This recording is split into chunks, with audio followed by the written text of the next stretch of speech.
क्योंकि हमेशा ध्यान रखो जो कर्म भोग है ना, कर्म 9 प्रकार के हैं, लेकिन कम से कम 6 प्रकार से कृतकारित अनुमोदित किया गया, कराया गया और किए हुए का अनुमोदन करना,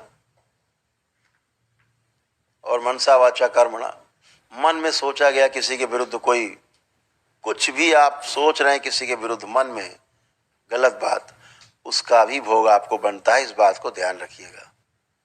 करना तो बहुत बड़ी बात है। आपने अपने दुश्मन के बारे में कोई बात गलत सोची, आपका भोग तय हो गया। आपके दुश्मन को पता भी नहीं लगा, सुबह होते होते सो के उठा, सोचा छोड़ो हटाओ, जैसा करेगा भोगेगा, आपने बात को खत्म कर दिया, लेकिन आपका तो नुकसान हो गया, दुश्मन का तो कुछ हुआ नहीं, आपका एक कर्म भोग तैयार हो गया। तो ध्यान रखें, अच्छा सोचने से, अच्छा बोलने करने से, देखने से, सुनने से अच्छे होते हैं आप, इसका हमेशा ध्यान रखें। नकारात्मकता से दूर रहना है, कोई विचार है झट देना है तुरंत, यही रोग बनाते हैं। तो आज ये सारे सब कष्ट गए, कोई इस प्रकार के रोग बचे नहीं। तमाम ऐसे रोग और कष्ट जो जिंदगी में नहीं जाते, आप दवा खाते रहते हैं जिंदगी भर, और डॉक्टर साहब मजे से लिखते रहते हैं प्रिस्क्रिप्शन, खाते रहिए। कब तक खाना है डॉक्टर साहब? जिंदगी भर खाना है, एक दवा खाते रहो। ब्लड प्रेशर है, अथवा आपको थायराइड है, अथवा आपको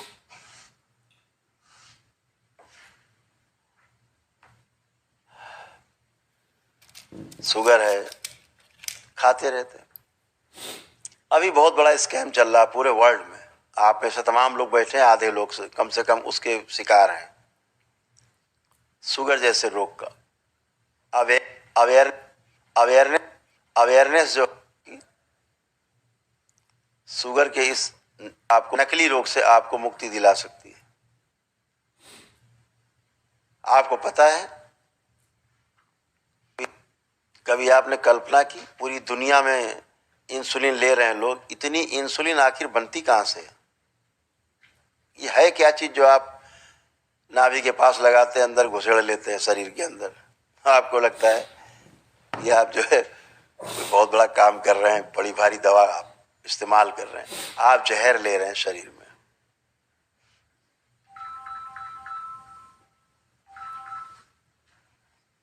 आपको एक बात को हमेशा ध्यान रखना है, जितने लोग यहाँ बैठे होंगे और अगर शुगर के पेशेंट हैं तो आपके डॉक्टर साहब ने आपका ग्लूकोज चेक कराया होगा। शुगर चेक कराते हैं, ग्लूकोज, आपका इंसुलिन नहीं चेक कराते। जितने शुगर के पेशेंट हैं, डॉक्टर साहब की पोल अगर खोलनी है, आप जाएं लैब में, पैथोलॉजी में, पैथोलॉजिस्ट से आप कहें कि आप हमारा फास्टिंग और पीपी इंसुलिन चेक कर दें, साथ में सी पेप्टाइड टेस्ट एक होता है वो करा दें। जैसे ही आप ये कराएंगे, डॉक्टर साहब की पोल खुल के सामने आ जाएगी,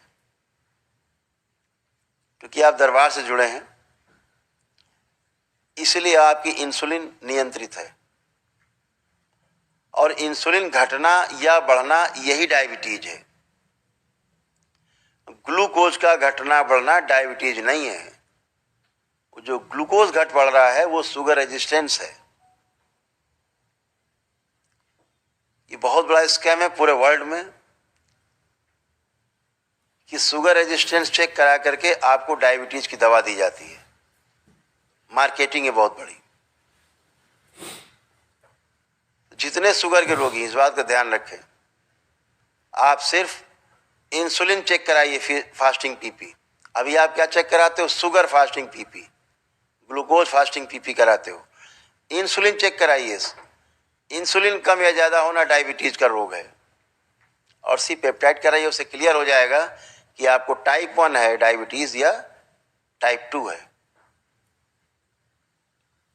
स्कैम से बाहर निकलिए। इंसुलिन आपको बन रही है ऑलरेडी, बाहर से आप इंसुलिन और ले रहे हैं, बढ़ी हुई इंसुलिन आपके शरीर को गला रही है, सड़ा रही है।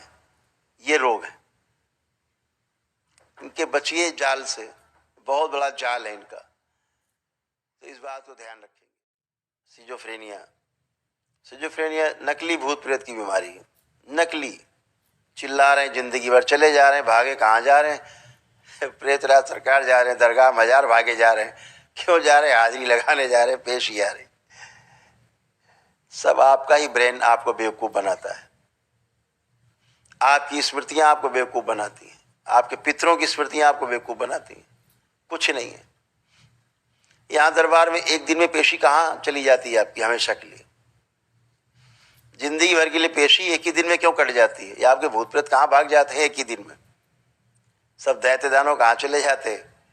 क्योंकि आपका ब्रेन ऑर्डर में आ जाता है, इसलिए आपका ब्रेन आपको बेवकूफ नहीं बना पाता है, और पेशी पेशा सब खत्म हो जाते हैं। लेपन करें, स्वेलिंग और चली जाए, इतनी बात। तो ऐसे रोग खतरनाक, ओसीडी जैसे रोग खत्म हो गए आप सबको। ओसीडी जो थी, ओसीडी जो आपका है ना, ऑब्सेसिव कंपल्सिव डिसऑर्डर, ये बहुत खतरनाक रोग है। तलाक की पहली सीढ़ी है ऑब्सेसिव कंपल्सिव डिसऑर्डर्स। ये जो ओसीडी है, ये सबसे पहले चिढ़ पैदा करती है आपस में। चिढ़ से धीरे धीरे भी शक पैदा करती है, शक से नफरत, घृणा, फिर दूर रहना, फिर अकेले रहना, फिर एकदम दूर रहना, फिर तलाक। ये ओसीडी करती है। ओसीडी और बढ़ती है तो हर चीज आपको गंदी लगने लगती है। कोई चीज छूने पर भी लगता है सब गंदा है। परिवार भी गंदा लगने लगता है। पति तो सबसे ज्यादा गंदा लगने लगता है। पति तो छू ही नहीं सकते, पास आ जाए तो बस ये पता लगे चिमटा इमटा खींच के मार दे, बेलन, आ ही नहीं सकता पास में।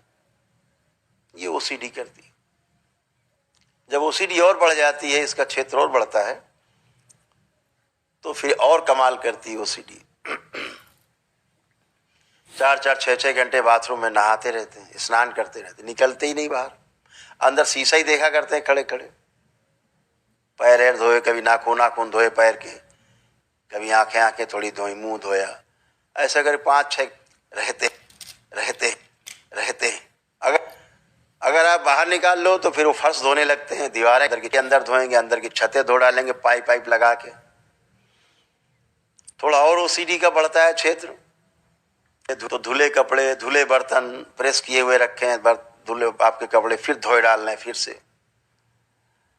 फ्रिज, एसी, अलमारी, सोफा सेट सब धो डालते हैं। मौका लग जाए तो रजाई गद्दा धो दे, बचेगा नहीं। हमारे पास तो ऐसे लोग आते हैं, बेचारे दिन भर हाथ धोते रहते हैं, खून बहता है हाथों से, लेकिन फिर भी लगता है उनको कि गंदगी लगी है हाथ पैरों।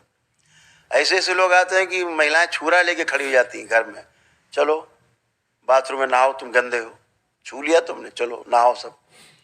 सबको नहलाते रहते। बच्चे तो घर में ही नहीं घुसते जल्दी, स्कूल का बस्ता तक धुल जाता है बच्चों का।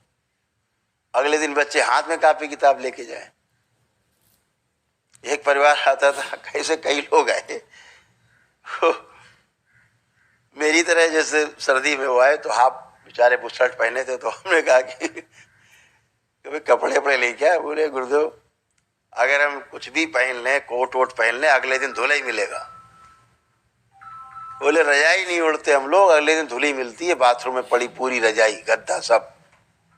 तो इससे अच्छा एक चादर ओढ़ लेते हैं रात में हम लोग, अगले दिन धुल जाती है, वो धो देती हैं, तो कोई बात नहीं। चादरें कहीं सूख जाती हैं तो चल जाता है काम। रजाई तो पूरे सीजन नहीं सूझेगी, आगे धुल जाएगी एक बार, इसलिए ओढ़ते ही नहीं हम लोग रजाई। क्या करें, क्योंकि हर चीज धो देंगे। इतने पे नहीं रुकते, इसके आगे बढ़ते हैं तो फिर मोबाइल लैपटॉप तक धो डालते हैं, सर्फ डाल के बाल्टी में धोते हैं, बाद में ड्रायर से उसको सुखाते हैं। इतने पे नहीं तसल्ली मिलती तो और आगे बढ़ते हैं, रुपए ला करके उनको धोते कायदे से साबुन से, उसके बाद प्रेस करते, उसको सुखा के फिर रुपया रखते। इतनी खतरनाक ओसीडी है।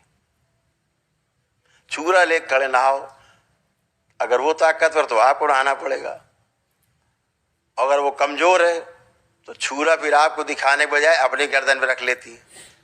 नहाओ नहीं, अपनी गर्दन काट लेंगे। अब आदमी नहाता रहता बेचारा, कहते हम लोग घुसते ही नहीं है रात होने के पहले घर में, बच्चे भी डरते रहते कितनी बार नहाएं। तो ये ओसीडी भी आपकी नष्ट हो गई, जो सबसे खतरनाक रोग है। ये भी आप सबका नष्ट हुआ, जिनके परिवार में नफरत, चिढ़, घृणा आपस में एक दूसरे को लेके, ये सब नष्ट हो गया, कुछ भी शेष नहीं। इतना ही नहीं, कभी आपको कोई सर्जरी हुई हो, कभी हुई हो आपको, अब वहां पर हाथ रख के देखेंगे आंख बंद करके, तो आपको यही नहीं पता लगेगा कि सर्जरी हुई कहाँ थी। वहां कोई प्लेट पड़ी हो, कोई वहां पे रॉड पड़ी हो, आपको उसका भी एहसास नहीं होगा, कुछ भी आपको महसूस नहीं होगा। ऐसा लगेगा कभी सर्जरी ही नहीं हुई थी। क्यों? सुश्रुत से दरबार ने अभी सर्जरी कराई, सुश्रुत स्वयं सर्जरी की है, अब आपकी सही में सर्जरी हुई, ये सब अच्छा हुआ है। तो ये सारी गंदगी आपकी गई, आप सब चेक करके देख सकते हो। ये सब मिरेकल नहीं है, ये साइंस है। मिरेकुलस वो समझ जाओ, ये सारा साइंस है, एक विज्ञान है। ये तंत्र विज्ञान है, दर्शन नहीं है। तंत्र को विज्ञान के रूप में आप देखें, क्योंकि विज्ञान ही है, भगवान शिव के द्वारा दिया गया विज्ञान है मानव जाति के लिए, जो उन्होंने सप्त ऋषियों को दिया। तो इस विज्ञान को समझने की आवश्यकता है आपको कि ये क्या हो जाता है कि डॉक्टर साहब जिसमें जिंदगी भर झूलते रहते हैं, इलाज करते रहते हैं, दरबार में आके एक दिन में कैसे ठीक हो जाता है। तो ये सब एक विज्ञान है। विज्ञान को समझने के लिए इसीलिए दरबार ने फैसला लिया एक यूनिवर्सिटी बनाने का, जिसकी तैयारी चल रही है, जिसमें केवल यही चीजें दरबार की आपको सामने आएंगी, ताकि जिंदा रहें चीजें, मानव जाति के लिए फैल पाए। अभी हमको करीब दरबार को कम से कम 7-8 देशों से प्रस्ताव है, जो चाहते हैं वहां के राष्ट्राध्यक्ष कि वहां पर यूनिवर्सिटी बने, ऐसा चाहता है। लेकिन दरबार की ऐसी इच्छा है कि पहले बाहर बने, क्योंकि ये हमारे देश की विद्या है, तो देश से ही इसकी स्टार्ट, बाहर से नहीं। बाद में पता लगेगा बाहर से तंत्र जो है ना, तंत्रा बन के आ जाएगा, तंत्रा हो जाएगा। जैसे योगा है ना, योगा हो गया देश के अंदर, योग नहीं है, योगा है, क्योंकि बाहर से लॉन्च हुआ। बेचारे रामदेव जी पूरी जिंदगी लगे रहे, योग योग चिल्लाते रहे, किसी ने नहीं सुनी। योगा बन गया तो पूरा दुनिया योगा योगा योगा चालू हो गया। ऐसे ही तंत्रा है। अभी हमें निमंत्रण दिया गया, यूनाइटेड नेशन ने हमको बुलाया, नहीं गए, व्यस्तता ज्यादा थी। यूनाइटेड नेशंस और उनकी तमाम संस्थाएं इनवाइट करती हैं। हमने कहा ठीक है, आपको समझना है तो फिर देश आना पड़ेगा। हमसे लोगों ने कहा कि विवेकानंद जी बाहर गए, फला फला बाहर गए, ये बाहर गए, वो बाहर गए, विदेश गए। हमने कहा ठीक है, समय दूसरा था, वो गए, लेकिन अब जाने की आवश्यकता नहीं, उनको आने की आवश्यकता है दरबार में। समझे यहाँ पे चीजों को, अगर मानव जाति में फैलाना चाहते हैं। अभी तो व्यापार चल रहा है, उन्हें लगता है कि अगर ये चीजें फैल गई तो दवाइयों का क्या होगा, जो अरबों खरबों डॉलर का व्यापार चल रहा है उसका क्या होगा। अभी तो उनके सामने संकट है, ये दरबार पता नहीं कैसे क्या कर रहा है, लोग जो है कैसे ठीक हो जा रहे हैं, जिनको रिजेक्ट कर दे रहे हैं कि खत्म काम, अब आप मर जाइए 4-6 महीने साल भर में, घर जाइए, वो कैसे ठीक होके घूमते हैं। तो वो उनकी समस्या बनी हुई है, वो उसको समझना चाहते हैं। तो हम लोग भी चाहते हैं कि ठीक है समझिए, लेकिन देश आकर, देश से बाहर जाने की व्यवस्था बात है। तो ये सारी चीजें आपके देश की धरोहर हैं, ऋषि मुनियों की धरोहर हैं, जिनको आप अनुभव करते हैं। आज आप अनुभव कर रहे हैं कि वैदिक प्रक्रिया आपने अपनाई और आप स्वस्थ हैं।